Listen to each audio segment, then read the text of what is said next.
Welcome back, and we're now at part 2 of this week's new comics bitches. So let us continue. So, Batman Beyond Unlimited number 3. Fans of the cartoon, like myself, are very happy that we have a comic like this because it is a continuation of that universe. Because not only do we get Terry McGinnis doing the whole Batman Beyond thing, but we also get Superman Beyond, and we get Justice League Beyond. So all of these characters and all of these ideas introduced within the series themselves brought to the comic book pages. And, a lot of different writers, a lot of different artists, and so it opens up with a story about Superman Beyond, and basically, if you read Superman Beyond number 0, now I don't know if I got issue 2 of this, and I feel kind of bad that I didn't, because I don't honestly remember some of the stuff that's going on here. At least in the Batman book, because I don't remember. Anyway, but we've got Superman, who essentially he's feeling really useless. He's older. He's lost Lois. Lois has been dead for a little while. He's aging, but obviously not really aging. And now all of a sudden, Metropolis has got these super cops that are very similar to Superman's power structure in these suits and these nanotechnology and so on and so forth, but they're not quite as focused on kind of the big picture as Superman is, someone who is more interested in saving lives rather than kind of getting the bad guys and putting them away. So it just feels, weak and out of date, and not weak, but just, that he's kind of been hopelessly out of date. And we have this young girl who's a thief, and basically she meets a hologram. That the hologram is basically it's Lex Luthor, and he's saying that he's her father. So where this goes from here, I'm very interested to find out. Then we have this confrontation between the Rush. Now in the Batman Beyond segment, which of course is beautiful art by Norm Breyfogle, has basically it's Mad Stan, who is he's from the cartoon. He's kind of a demolitions expert, and he's also a big psycho. And these Russians, they took his dog. They took his little Chihuahua dog that he's called Boom Boom. And he's got all of these things to do, and then of course Dana, and her psychotic brother is making some bad waves. So, but he has to choose between kind of helping her out and doing the right thing by Bruce Wayne.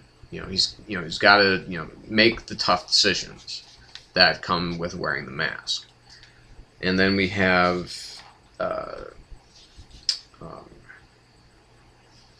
now this is, unfortunately, I don't remember. Again, this is where I was lost, because in the Justice League segment there's something going on here that I did not know about. They've got Amanda Waller in the Watchtower, and they're talking to, she's kind of giving all these recollections and giving all this information. So she's obviously much older, but she's still very keen-minded. And this whole thing with the cult of Cobra, and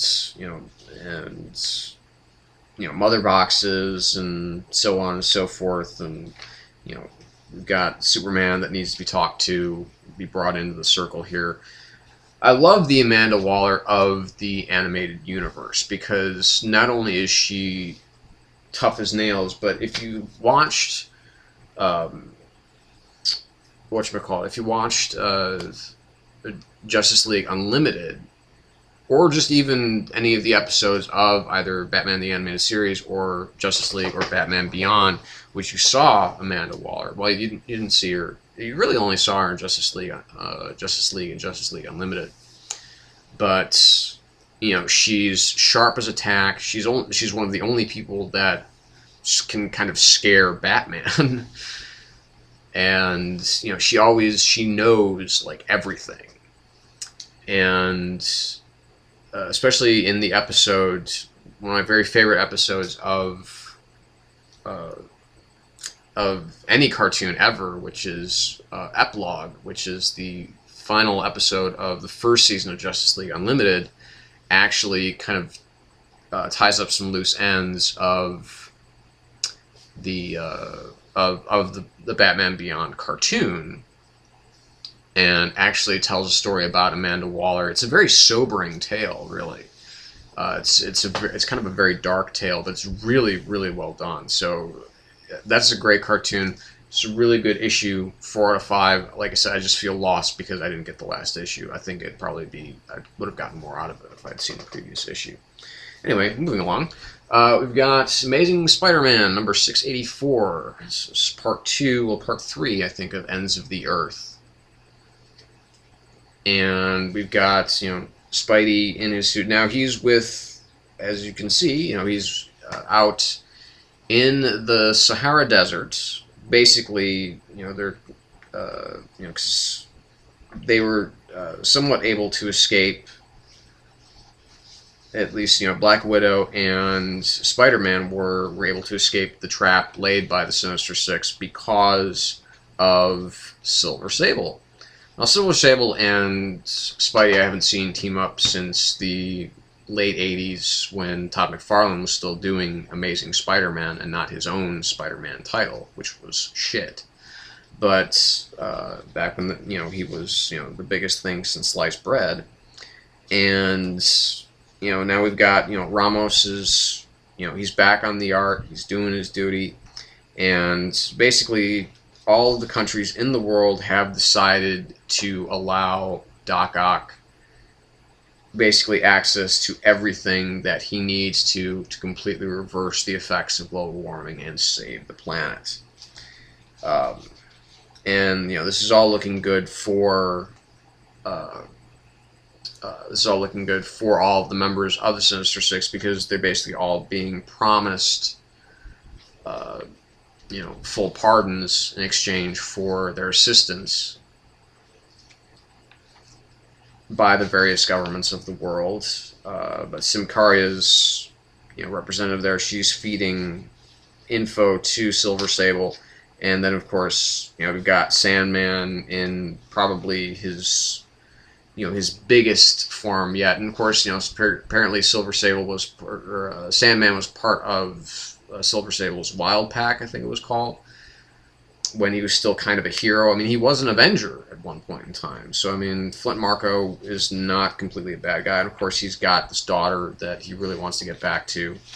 And both, you know, Spidey and his new, you know, souped-up anti-Sinister Six suit, and the people back at Horizon Labs, who are now, they're off of the New York power grid. They're now on a big yacht, and they're doing whatever they can to help.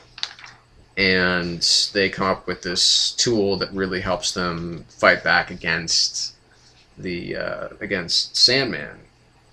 But of course, all of this turns around to really bite Spidey in the ass, because basically now that Doc Ock has done all of these amazing things, potentially amazing things for the entire planet, he's calling on all of the leaders of the world to basically send out all of their top people to once and for all get rid of the global menace known as Spider-Man. Now, obviously a man with this much power doesn't need to do that, because, you know, if he's that powerful, why is he so afraid of Spider-Man? Why would he be more afraid of somebody who is really powerful, like Iron Man or Thor or the Hulk or something, whatever. But it's all part of a personal vendetta. And whether or not the leaders of the world will actually see this, we won't know until the next issue, or maybe even longer than that. But right now, it's just Spidey and his two amazingly beautiful friends, Black Widow and Silver Sable. Interesting how the women both have colors in their names. This was this started off slow, started off not so great, but it's been getting better, and I'm liking the direction that it's going in. I still don't think it's it's not quite the level of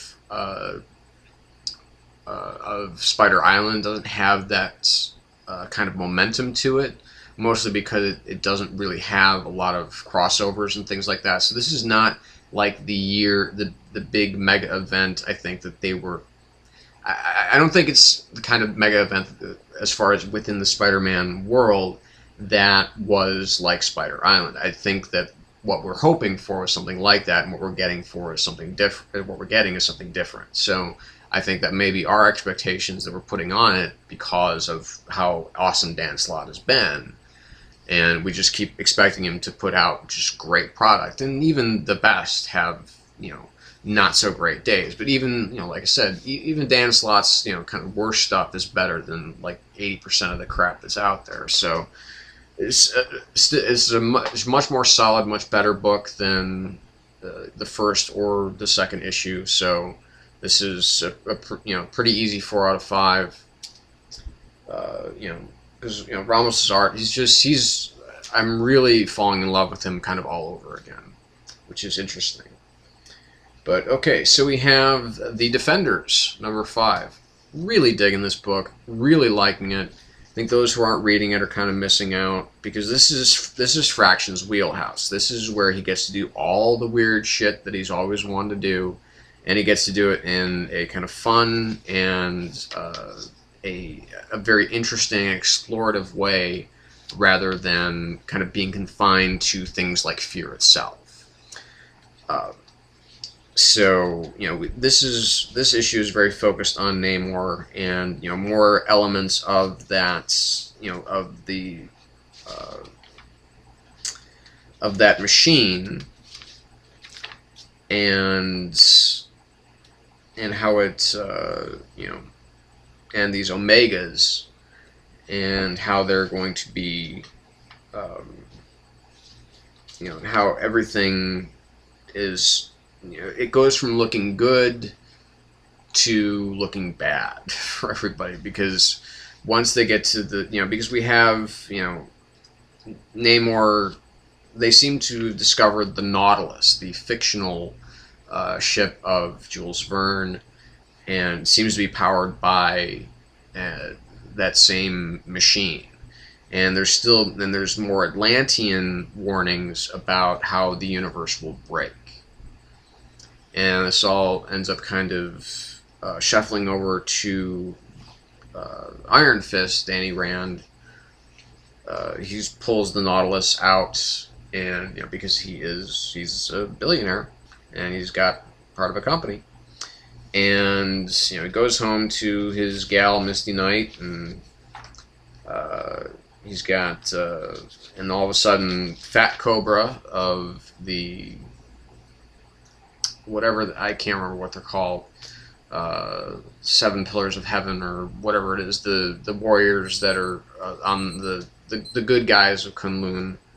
Because I remember all this, I have to actually go back and reread the Fraction Brubaker Immortal Iron Fist, because that was a great comic, and I'm surprised that it didn't do better. And I wish that there were some trades that I could pick up, so I didn't have to go kind of rooting around all of my older comics.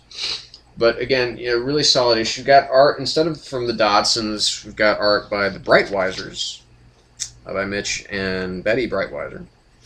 And, some, the Brightwisers are really good artists, and, this is just good kind of weird adventure stuff. And like I said, it's right in Fraction's wheelhouse, so it's really good stuff.